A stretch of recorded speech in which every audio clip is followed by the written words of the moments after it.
Today in the workshop, I'm going to show you how we built this Chicago sports street sign display. This was a really fun project. Stick with me, I'll walk you through step by step how we built this incredible sign holder for a Chicago sports fan. So to get started, I rough cut the four main parts out of this beautiful walnut lumber that I got. I'm not going to spend a ton of time talking about the milling process. It's the same for most of my projects. I start at the joiner by flattening and squaring up two sides, and then I plane the boards to final thickness through my thickness planer.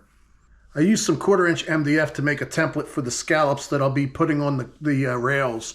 The template will allow me to make sure that the pattern is exactly the same on all the rails. By using some double stick tape, I stuck the template to the rails and started the bandsaw to cut away any of the bulk of the waste. Once I got down to about 1/8 inch, I used my flush trim bit in my router to do the final cleanup, as you can see here. To give the display strength and stability, I decided to hand cut the mortise and tenon joints. To get started, I cut the mortise and the stiles first. There are quicker ways to do joinery, but I really wanted to use this opportunity to hone my skills with this joint type. Here you can see me cutting the shoulders of the tenon.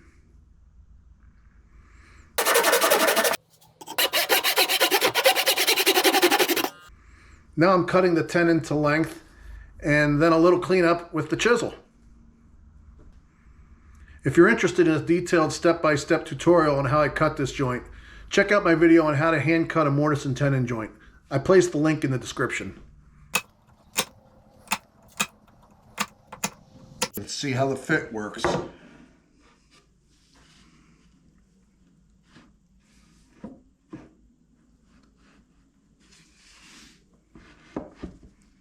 Okay, couple tweaks, we got us a perfect fit. Since this thing's going to be somewhat top heavy, I decided to cut the bottom of the feet at a 10-degree pitch to kind of pitch it backwards towards the wall and put some beefier feet on it. Cut out a template so the feet would match, and I stuck it to the walnut blanks that I cut out. Here you can see me cutting away the bulk of the waste. Once again, I'll follow it up with a flush trim bit on my router. To keep the overall width of the display the same, I decided to inset the feet, so I mark out the area that will be needed to cut away for the feet. At the table saw, I set my miter gauge to 10 degrees, and I used my table saw to cut away the waste.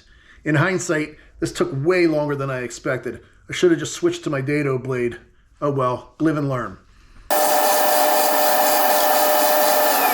For added strength, I decided to use glue and screws to attach the feet. I drilled the larger hole first so I can sink the screws and use plugs to hide them.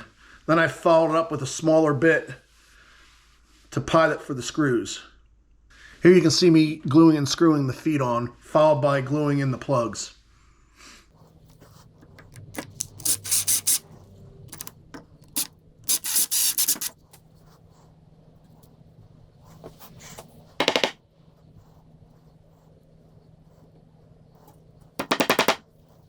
I cut a 1-inch strip of walnut and rounded the edges over. This will be used as a ledge for a 3D cutout of the Chicago city skyline. If you're interested in how I built this, I have a separate video on how I built it. Another really fun project, and I'll put the link in the description.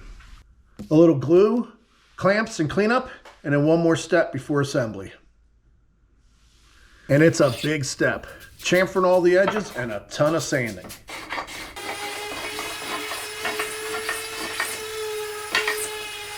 Now it's time for the glue up.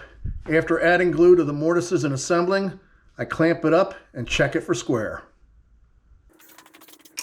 For the finish, I decided to use Odie's oil. This stuff is easy to work with and it really brings the beauty out of the wood. It smells pretty good too.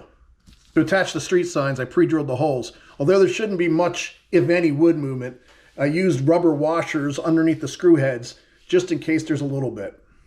If you made it this far, tell me who your favorite sports team is in the comments. So the very last step was to attach the 3D cutout of the Chicago city skyline. I chose not to glue it. Unfortunately, I didn't catch it on video, but all I did was I attached it with a couple of screws from the back so the new owner could take it off if they want to and replace it with other memorabilia they might get down the road.